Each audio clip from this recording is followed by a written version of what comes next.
Hey, what's going on, people? What's the word? Here we sitting on my channel talking about science, information, innovation, and technology. What do these mean to you? Well, science, the study of things and observation, information that can be anything from information systems and knowledge and passing on, innovation, creating technology. Yes, these things are important to us in our everyday uh, life and what we do to navigate through our lives.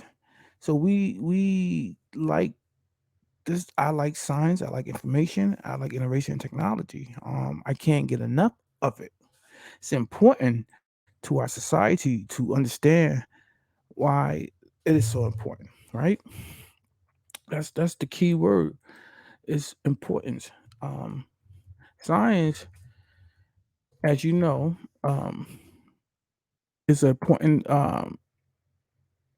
part of our society that allows for discovery and different aspect of organizing our thoughts, providing knowledge, building, testing, observing, uh, realizing nature around us. So science is really important, and I have a background in multiple things that is science applied. Right, I have a electrical degree um, for my associates. Then I have an undergrad, a technical studies, which combines my associates with um, field studies of electronics and some aspect of design.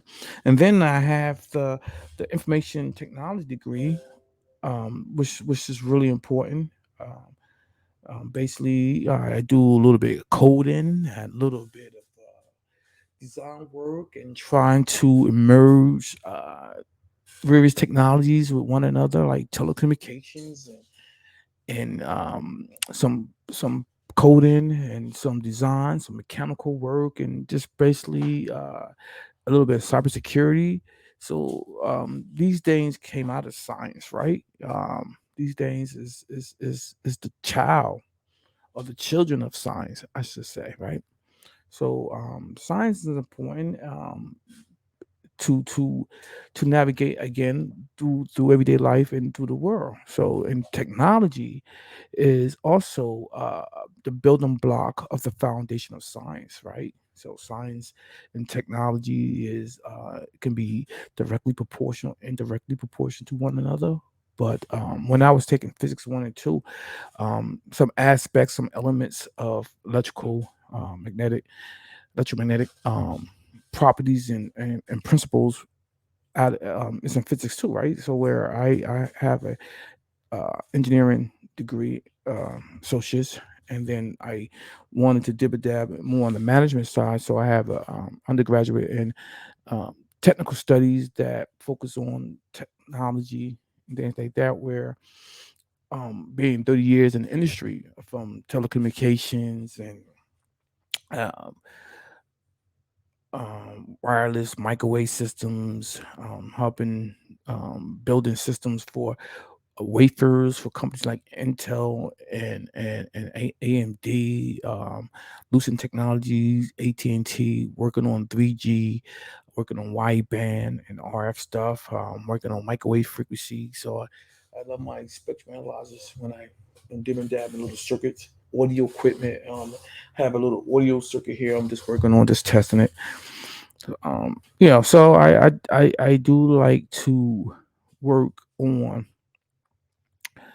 a lot of things. Like Wikipedia defines science is a systematic enterprise that builds and organizes knowledge in the form of testable explanations and predictions about the universe. Wow, that is so deep, right? Right. So, um, right now I'm reading this fascinating read, second edition, which is 5G NR, five generation new radio, the next generation of wireless access technology. Pretty good read, right?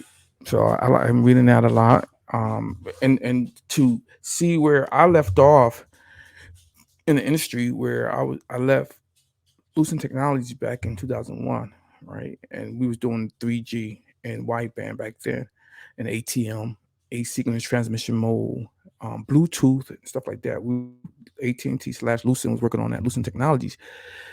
But I left the industry, well, not particularly wireless. I went on to like work for a broadcast manufacturer that makes top set boxes, and I think the FCC at that time was commissioned the broadcast studios to start broadcasting in digital by 2006, I believe. So I worked for a company where we were setting up, start with the public, the PBS stations first, where we was changing out their analog equipment for digital top set boxes, and yeah, we was working on there. So I was still fixing those type of equipment, microwave equipments. That was cool for a while. And then I went on to work for a company called Rudolph Technologies at the time, where they was making the metrology for the wafers for companies like Intel Technology and AMD. So I worked there for a while, and then I worked in a company working on power supplies called TDI, Transistor Devices. So most of my background, other than Motorola and Lucent, which was a combination of with Motorola, I worked on two ways and pagers, or a lot of RF stuff, and actually repairing pagers. Pagers was in the 90s was big, so we was actually repairing pagers and two-way systems, two-way which you find in the police cars, the two-way radios, but technology, the advancement of technology, now I think you have police officer cars and ambulance where they basically have computer systems in the car and tethering it off the GPS systems, right? So two ways, it's like a dying technology, but dedicated two-way equipment for ambulance and like the miniature one and two and stuff like that, the iron oil, that still, I think, is still in existence. I think hospitals, doctors still use pagers and two ways, just because not having a cell phone at the hospital. But I worked at Motorola, worked on like um, the coding system, like I believe POSAC and stuff like that. And then when I worked at Lucent Technology, we was working on CDMA, code division multiple access, right? Yeah, and that is the successor of TDMA and FDMA, which AT&T was responsible for, right? And then you have like T-Mobile with the GSM, the European standard of modulation and signal, stuff like that. So now in my latter career, I should say my later part of my career, I'm basically working in aerospace. I've been working in aerospace for about 16 years, right? Wow, 16 years, going on 16 years this November in aerospace technology, working on the flight management guidance control system that actually flies the aircraft. So FMGC is responsible for autopilot and auto thrust and stuff like that, where it works with the ELACs, which works with the ailerons and that controls the flats and of the wings, and the FMGCs is pretty responsible for flight management, right? Um, Controlling, like, it's pretty much the brain of the aircraft. So I work fixing, repairing, testing those systems, computer systems for Thales Avionics. Hence, I'm wearing a JetBlue hat. Customers give us stuff like that, JetBlue and American Airlines, and and working on that. So I have a master, as you can see in the background. I have my various degrees. I started off in '91, graduated with a diploma from DeVry, which DeVry Institute at the time kicked off my career. I actually was in Woodbridge, New Jersey, DeVry Technology at the time, and I was interviewed on campus with Motorola. And the cool thing about the rod at the time, during the late '80s, early '90s, is that we were able to um, work work on certain various industry standard equipment or theories, which was Intel, HP, Xerox, Motorola. Just to name a few, right? So if you had a certain GPA and you pass a certain a requirement for these companies. They'll come on campus and interview you, and then you have a follow-up interview with the company through the RA. So the RA at that time, in the early 90s and late 80s, was basically a lot of hands-on, and companies would like pick you up, select you. Hey, we want this guy, we want this person, we want this person, because they know that we understood the assignment, so to speak, right? We understood the assignment. So it was really very important to do well uh, with your curriculum at the RA. So the RA, I'll always be grateful for the RA. The RA kicked off my career. Basically, 2 years at the RA landed me a lifetime in technology. I never have been without a job or an industry. Because the RA built us for a career ongoing. I finished the RA in 91, from 89 to 91. And during my last 3 trimesters in the RA, I was actually hired on at Motorola. And I finished my last 3 trimesters. So I received my all my other degrees later in my career just to cap off my career. But you know, just having my DeRA diploma for those many years without having a undergrad or a graduate degree, I was working out some great companies, and that's what DeRA at the time really was focusing on, that preparing these students for real world um, careers.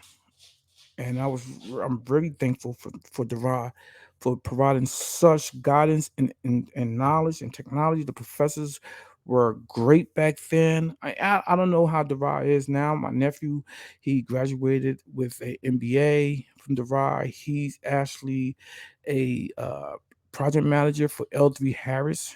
So we worked together at Thales Avionics.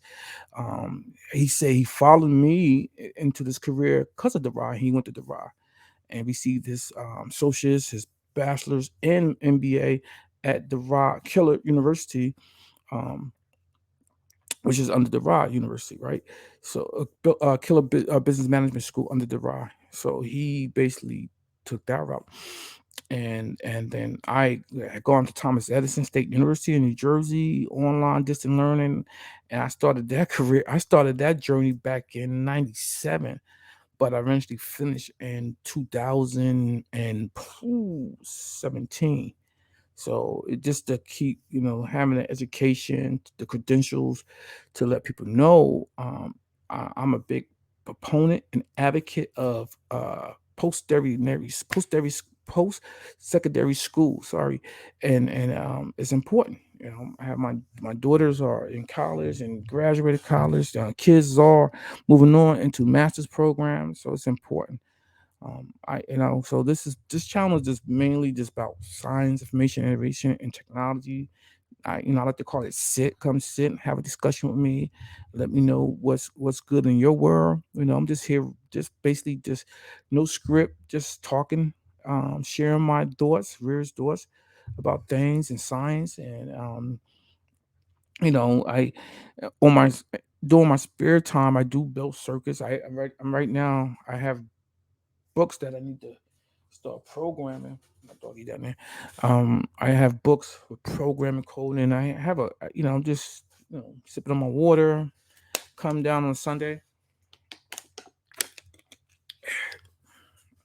see what's going on with people on this channel here. I'm thinking about returning back to school. I'm looking at Liberty University for a DBA, doctorate in business administration with a focus on information systems. um, less academia, but more still in the practical world that I can utilize that degree. So Liberty University starting to appear to be my school of choice. I just basically submitted all my transcripts and waiting to hear back from them. Hopefully, I can get started in September. It's a 3-year journey, but I'm 52. I think I'll be done by 55, and have something. Education is lifetime learner, right? That's what's important. Lifetime, being a lifetime learner. So that's all I have for today. Just wanted to reach out to you guys and share what I'm doing on my channel, and I do appreciate you for stopping by. This is Randolph Parker, MSIT. Take it. Have a nice day.